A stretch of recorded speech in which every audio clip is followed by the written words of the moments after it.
Well, howdy, folks. How's it going today? I hope everyone's doing really good. I'm sure you guys are probably doing better than I am right now. I'll get to that in a second. We got a cute little guitar on the bench here. This is a little kid's guitar, real wood. It's a first act discovery. Uh, Kind of a neat little thing. I love the color. The green is really cool. So it's got a single coil pickup in it, as you can see, and it has a speaker here. Basically where you'd have a sound hole in an acoustic. It's a 3-inch speaker with a camouflage grill, obviously. It does work. I've made noise through it. This is basically gifted to me, so I'm going to give this to one of my grandkids. I got one that's about 6 years old. This would be a good model for him. Easy to play and about the right size for him. I measured the scale length. It's like 21 and a quarter from the nut to the bridge here. Pretty funky, really. It does have a real, like a big person's neck profile, or a regular neck profile that you'd find on an electric guitar. So, it does play pretty easy and whatnot. We'll get into that just a little bit more. I do want to apologize for not posting videos here over the past 2 or 3 days. I've had good intentions, but I've been dealing with a rat infestation. No, not the Proco rat or the overdrive pedal that we all love. This is the real 4-legged, slimy, little nasty creatures, right? Well, they're not in my house, but they have invaded my mother-in-law's house. She's 89 years old. Her house is impeccably clean. Always has been, inside and out. But what has happened is there's a bunch of squatters that moved in a couple houses down from hers. They live in campers and whatever. The place, it looks like a landfill. There's junk everywhere. There's bags of garbage everywhere. I've notified the town. The town says they have sent them a letter. I was like, oh, cool, a letter. That should stop the rats, right? Unbelievable. So anyway, they have decided to hold up underneath my mother-in-law's home. So I've been under there for the past 3 days trying to find holes, patch holes. I've tried everything: traps, bait, poison. I have learned a lot. They don't care for poison, so you got to trick them. Maybe just throw some food under there and let them get used to eating it for a day or two, and then give them a dose of poison. In any case, this has become warfare, and I'm not quitting until I get this thing. There's one in her house that we caught on camera last night, and there's also one under there, so there's probably more than 2. We all know it. But in any case, like I said, it's war, and this rat messed with the wrong dude, because I will not quit. If I have to lay in there all night with a pellet gun and hunt this thing, I will. That's what kind of dedication I have. Anyway, enough about that. If you guys know any tricks on how to get rid of them, let me know. I've watched tons of YouTube videos. I know the basics and whatnot, but if you guys know any real good tricks, please leave it in the comments. That would get me out from under a house at, 10 below zero, and keep me in the shop here where I would be a lot happier. All right, well, if you guys, have any tips, I do appreciate that. Sorry for the rant, but I just wanted to explain why I haven't been doing videos. All right, so let's take a look at this little first act. I was looking this over a little bit just a few minutes ago, and just thinking of, this is basically a toy guitar for kids, but you can plug it in. It has a built-in speaker and a headphone jack. Now, here's a metal toy from probably the 30s or 40s. Does have strings on it, kind of like a cardboard fretboard. I got the banjo that goes with it too. Now, this was fun for a kid to plunk around on. Thought he was setting the world on fire. And, when I first started playing, I'm sure you guys are going to have the same story.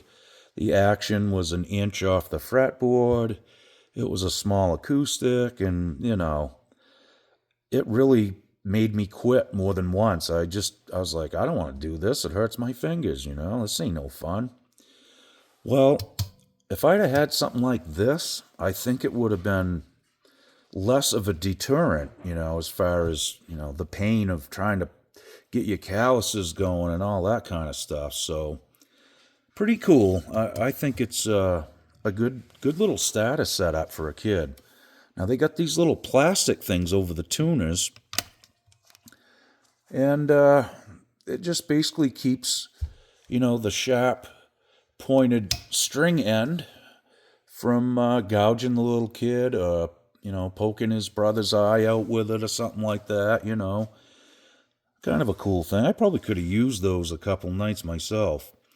Anyway, let's turn it on. Well, yeah, the old power light's lit up. That's the speaker you're hearing. Little distorted, but it does work, so that's a plus. That would be the first thing that a kid's going to check. Does that work? I want to make sure that works before I hand this off. So yeah, it is pretty cool. I'm guessing the intonation's probably out of whack. I'm going to see what I can do with it. At least try to set it up so you could play some cowboy chords with it and get going, and at least get his feet wet. It's got some 3 on the side tuners here. There is a serial number here. Let's check that out. Okay, we have looks like 08F15RL. Not really sure what that means, but it really doesn't matter, I guess, at this point. So this is something I'm going to tinker on and try to get this fixed up for one of the grandkids, like I said. Now, it's got a circuit board in here and a little op amp, couple caps. I'm guessing that probably is what powers the speaker here and the headphone jack.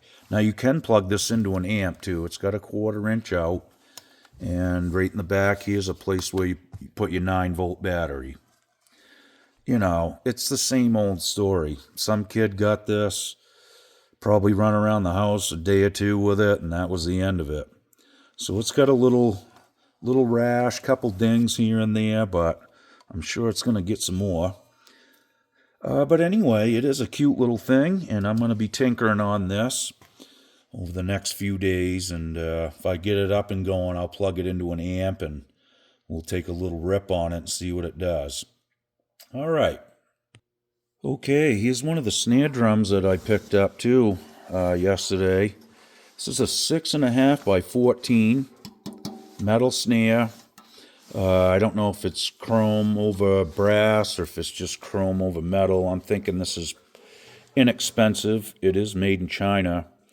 Looks like GP percussion. It is clean, though. I don't think anybody played this. Here's the original head on it. As you can see, it's got the logo, maybe 40 or 50 stick marks on the head, but it's still, feels like sandpaper. It's got that textured surface, so I know it hasn't been played much. Again, it's got the logo on the resonant head here, too. Clean as a whistle, though. Looks like a 20-strand snare wire there. I probably will change that out to at least a 32 or a 40, which would be twice as wide. Gives you a little more sensitivity, and I think they sound better. This one came with a padded gig bag, or case, if you will, for this drum, and a snare stand. So, these were beyond cheap, very inexpensive. So, okay, here's the other one. This is a Yamaha Blue Sparkle Gig Maker, I guess would be the model. This one's clean too. It's got a few stick hits on it. Somebody played it a little bit, but nothing too bad. A few dings in the head, which isn't a big deal. You take a Bic lighter and just light your lighter and just kind of hold it over that dent, and that will pop right up. I learned that from an old drummer that used to do it with his cigarettes. He'd get his cigarettes going and then just hold it right over the head right there where the dent was, and boom, that'll flatten them right out. Don't burn your head. But so again, Yamaha resonant head and batter head, 20 wire strands. Again, I probably will end up putting, a set of 40 wires on it before I'm done. Now it looks like most of the screws that hold the hardware on are loose too, so I'll have to go through it and tighten all that stuff up. But, it's in good shape. The bearing edges on both of these drums seem to be in good shape. That's really the biggest thing, where the head hits the bearing edge on the drum. If those are dented or messed up, you got to start over or fix them or just get rid of them, because, if that's not perfect, you'll get these weird boingy noises and weird resonant noises that you just can't get rid of. Okay, well, if you guys have been watching the channel, one of the last videos that I put up was on this Martin D1 acoustic. Had some pretty big cracks here behind the bridge, going right through the top. I did pump some glue in them and put some cleats on the inside to, reinforce those cracks so they don't open back up. Those were repaired, well, I should say glued, before I, was able to check this guitar out. So this belongs to a friend, and he took it to a music store, and that was the remedy that they come up with. So no cleats. And, you really have to have something bridge a crack that long, let's say 8 or 9 inches long, and I could see daylight through it, basically, where it opened back up. You got to bridge across the crack with something, and, sometimes glue will do it, but a lot of times it won't. So we did put some cleats in there, and this one's ready to get some strings on it, and then we'll go to the next step. Hopefully it plays good and we don't have any fret buzz or anything, but I'm just trying to catch up on these projects, if you will, folks, and I do apologize for the kind of, scattered information in these videos. I try to shoot one video on one guitar, start to finish, but I know a lot of you guys do follow along on the channel, so, bear with me. Once I get this rodent thing under control, I'll be back online. All right, let's put some strings on it. I'm going to put some Earthwoods on. I believe these are 1152s. Let's look. Yes, 1152s. So that's what we're going to put on it, and we'll see what it does. Well, here's one. All right, we're right down to the last one here. I'm going to push that bridge pin down. Perfect. Okay. What was your first guitar, folks? Just curious. If you want to leave that in the comments, that's cool. Love to see what everybody started out with. Mine was a Hondo 2. I still have it, actually. Got to get a set of tuners for it, but, I have never met another guitar player in my entire life that could not remember his first guitar. I mean, it's almost like your first girlfriend, right? I have yet to run across anybody that plays guitar that forgot what their first guitar is. Now, maybe as years go on, you might, depending on what kind of gigs you played and what kind of things you did after the gigs, I guess. But it seems like everybody knows their first guitar. Pretty cool. Alright, I'm going to tune this one up and we'll see what it sounds like. Okay, well, the plot thickens. The E, A, and D string seem okay. The D's a little close. The G is buzzing a little bit. But the B string and the E string are actually touching, the last piece of fret wire down by the sound hole. I mean, any note you try to fret. I'm on the first fret here. So, let's take a look at the nut here. Okay, I'm going to measure these, but the E string, we got plenty of clearance under the string and in between the top of the first fret and the string, if you will. I'm just pushing down right in the first fret just to see how much clearance there is in between the strings and the first fret. Now those are all pretty good. They're not touching, so that tells me the problem is down here at the bridge. Yeah, well, as you can see, the saddle is pretty much right down to the wood here on the treble side. I'm going to have to shim that, I guess, or make a new saddle. I think what I'll do first is I'm going to try shimming it. Then I can see how much distance there is from the top of the bridge to the top of the saddle. So that way, when I do make a new saddle, I'll know how much I need to leave sticking up above to get the action correct. So we got to loosen some strings. Alright, let's see what it sounds like. I did shim the treble side up. I think I may have to shim it a little bit more, but it's a lot better.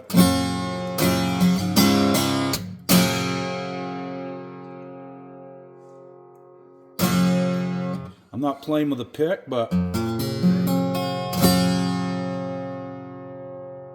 it's got a pretty nice sound to it, really.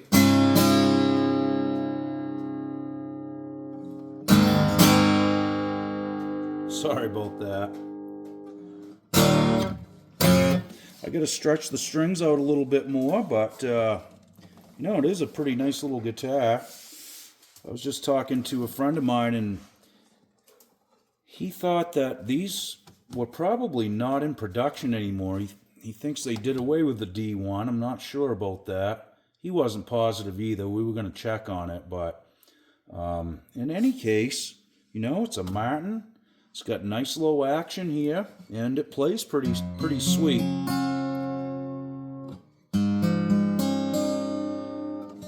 It needs to be woken up and played strummed hard, which is what I'm going to do with it for a day or two.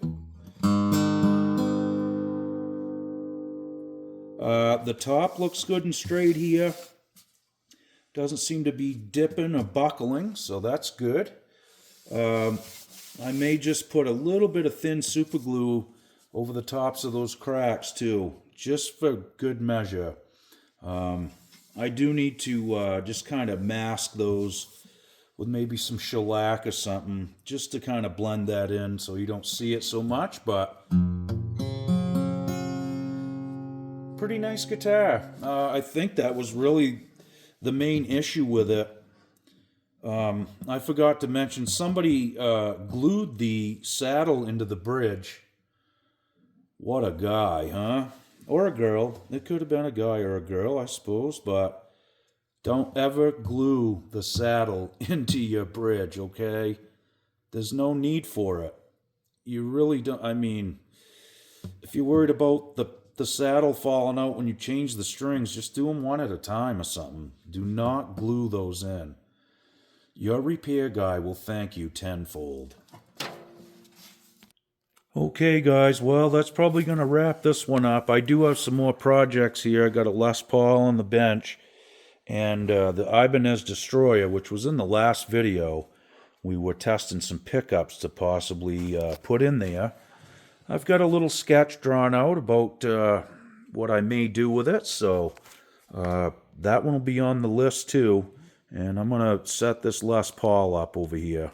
This is a really nice Les Paul. This one's mine. This is a 2020. It's got a nice looking top on it and everything. This is iced tea. Iced tea burst, not tobacco. Tobacco is more of a dark brownish black. This is a really fun guitar to play, though. It plays exceptionally well. It hasn't had many hours of play on it, honestly. So I'm just going to do a setup on it, look everything over here. So hopefully in the next day or two I can get to those. Okay, well, I'm going to clean the bench up, put the tools away. Thanks for watching, folks. If you have any advice on the rat attack thing, I could use it. I'm really at my wit's end with it. Like I said, it's really going to come down to me probably spending a night under the house with a pellet gun or something here if I don't get him out of the mix soon. So, like I said, I've tried everything I could find on the internet. Nothing's working. Rats are pretty smart. I didn't like catching a mouse. These guys, really smart. I actually saw a video this guy took of a rat trap 3 nights in a row. The rat would pick up a stick, set it on the trap, trip the trap, and then he'd eat the stuff that was hooked to the trap. 3 nights in a row. I didn't realize what I was dealing with, I guess. All right, folks, thanks again. We'll see you guys real soon. Be good. Okie doke.